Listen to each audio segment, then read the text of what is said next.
Hey fam, I want you to like, share, and subscribe to our YouTube channel, youtube.com/Roland S. Martin. And don't forget to turn on your notifications. All right, folks, let's talk about a story out of Arkansas where, you know, Donald Trump keeps talking about Muslims and how that's the problem in illegal immigrants. No, we got a white people problem. A huge federal indictment coming out of Arkansas late this afternoon. 54 members of a white supremacist gang were charged with solicitation of murder, kidnapping, maiming, and conspiracy to distribute amphetamines.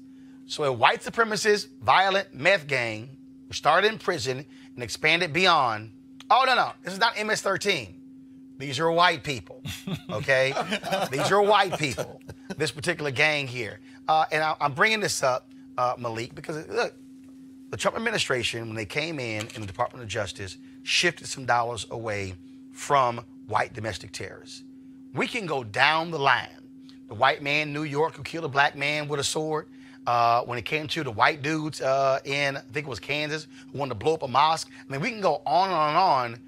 You get a problem with white domestic terrorists in America, and we know what that means, but this administration doesn't seem to understand that. Well, I think we have a problem with violence, period. You know, this is, I don't know how many similar incidents do we have of a white meth gang that's kind of, that's white supremacist. But politically motivated violence is different than just violence, man. When we're saying certain people are targeted, and this is a bigger problem than, you know, the Islamic issue, the thing that they make the big issue of, this white domestic homegrown terrorism, just in the numbers and in the threats, it's a bigger issue. Yeah, but I don't think we're not dealing with that. I don't think we're not prosecuting those cases. Well, I don't if think we've taken resources away but I don't think, enforcement. but I don't think we're not, are we not still prosecuting those cases? Are those cases not being heard, or? Well, actually, if I look at these cases, you might be able to prosecute more of them if you have the investigative dollars to further uncover their wrongdoing. Yeah, his point was that they were taking money,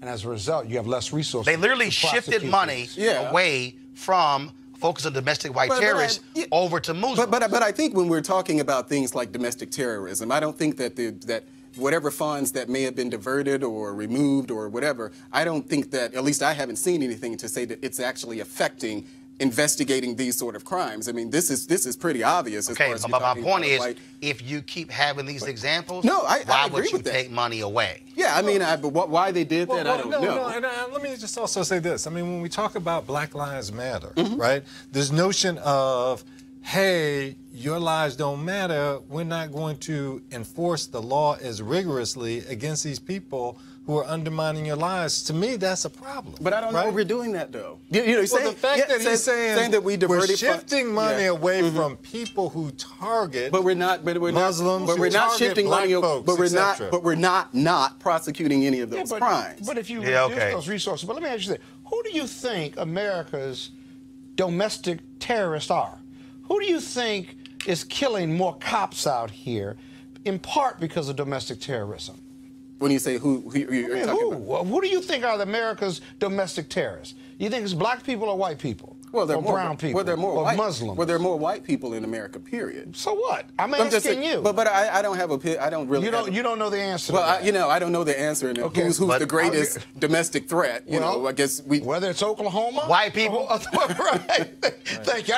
But there are more white people. Period. No. What group shoots more police officers than any other group in America? White people. I don't know the number there, but there are more white people in America, though.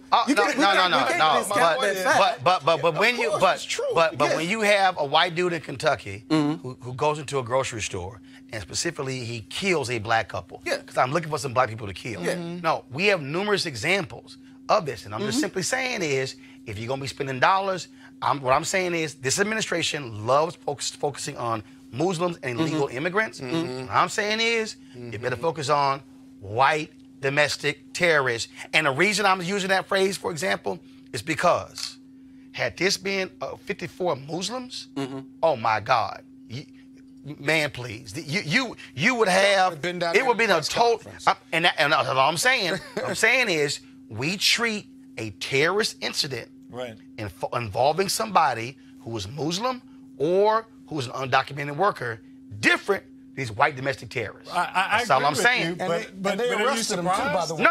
Yeah, I'm not surprised. I'm just calling it out. All right?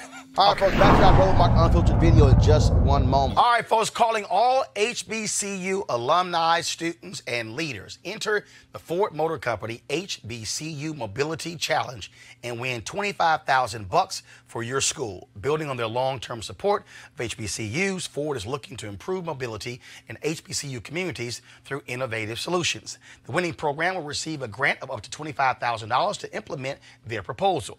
The deadline to apply is March 31st, 2019.